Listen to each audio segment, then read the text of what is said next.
네, 저희가 특근법 전에도 또 한 가지 좀 비중 있게 다뤘던 게 바로 과세가 아닐까 싶은데요. 내년 1월 1일부터 시행되는 걸로 알고 있지만 뭐 여당, 야당 할 거 없이 개정안들이 나오고 있는 상황이기 때문에 앞으로 어떤 결정이 내려질지는 저희가 더 지켜봐야 될 것 같습니다.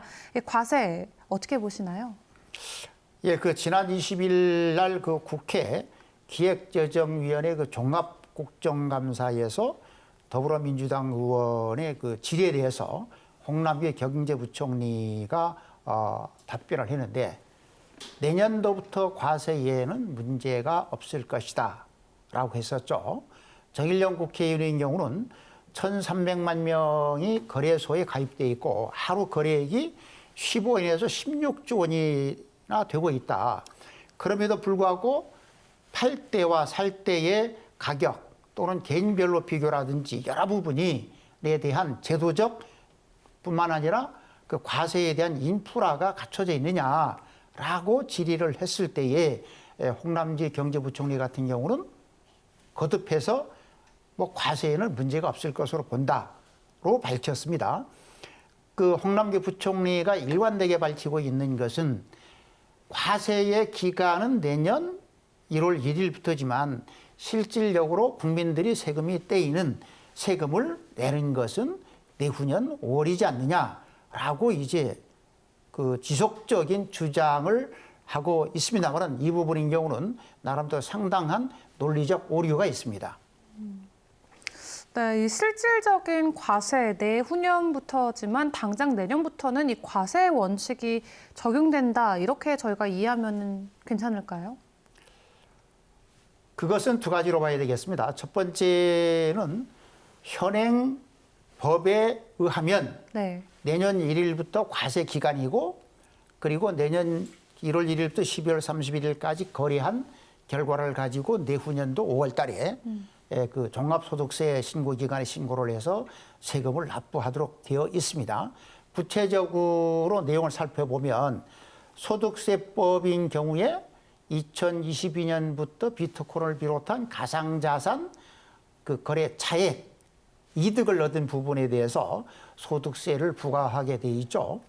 연간 250만 원의 소득을 초과한 경우 지방세를 포함해서 22%의 그 세금을 부과하도록 되어 있습니다. 구체적으로 말씀을 드리면 내년 1월 1일부터 12월 31일까지 가상자산을 거래해서 얻어진 소득이 만약에 1,000만 원이다.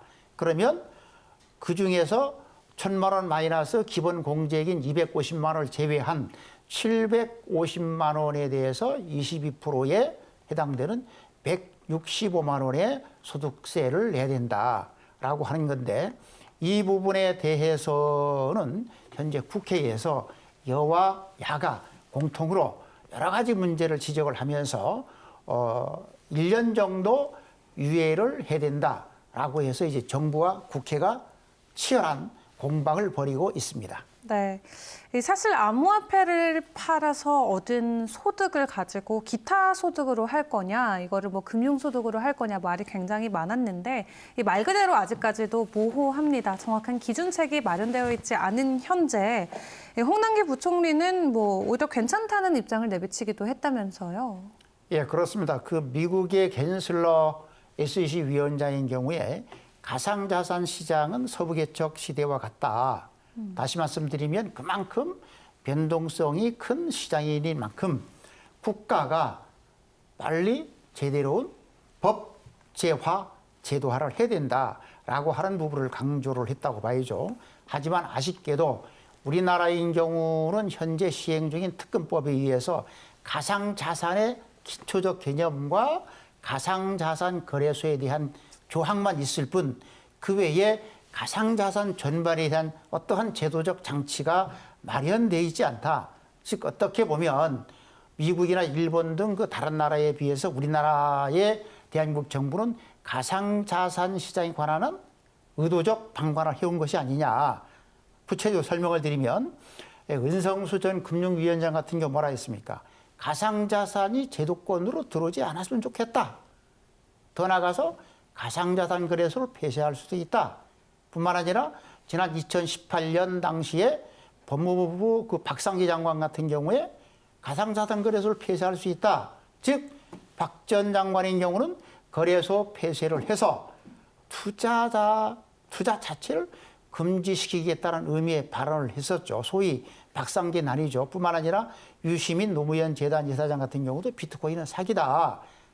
다시 구체적으로 설명을 드리면 도도하게 흘러가고 있는 세계사적인 시대 흐름을 읽지 못한 시대착오적인 발언을 했고 또 그럼에도 불구하고 정부가 그에 대한 대책을 내놓지 않으면서 시장이 혼란에 빠지고 오히려 대한민국의 가상자산 시장이 다른 나라에 비해서 뒤처지는 안타까운 현실을 보이고 있습니다.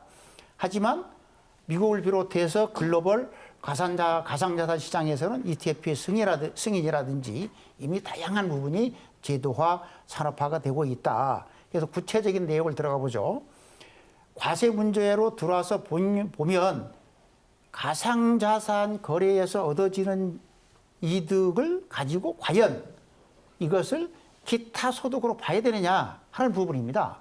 그래서 이 경우에 대해서는 그 유동수 더불어민주당 가상자산 타스크포스 팀장님만 하더라도 가상자산법을 제정하는 과정에서 가상자산 거래 소득을 기타 소득으로 봐야 되는지 금융소득으로 봐야 되는지 원천적인 원점에서 검토를 하겠다라고 발언을 하고 있거든요.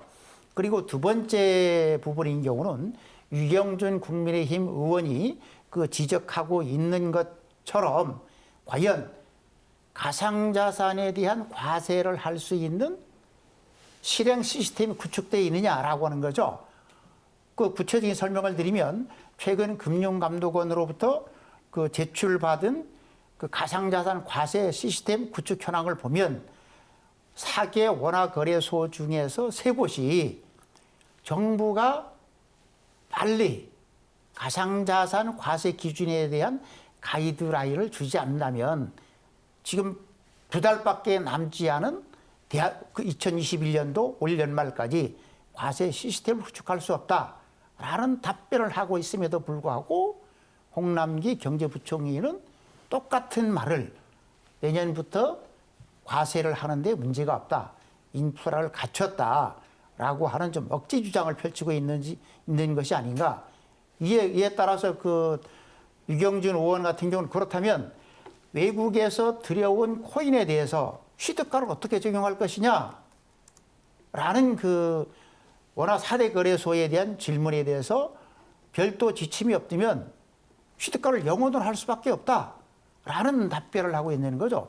다시 말씀드리면 과세의 핵심인 거래 가액을 산정하는데도 제도적인 해석이 정리가 되어 있지 않아서 구체적으로 설명드리면 제도가 정립되지 않고 인프라가 구축되지 않기 때문에 현실적으로는 내년 1월 1일부터 가상자산에 대한 과세를 하는 것은 너무 무리다라는 평가를 받고 있죠.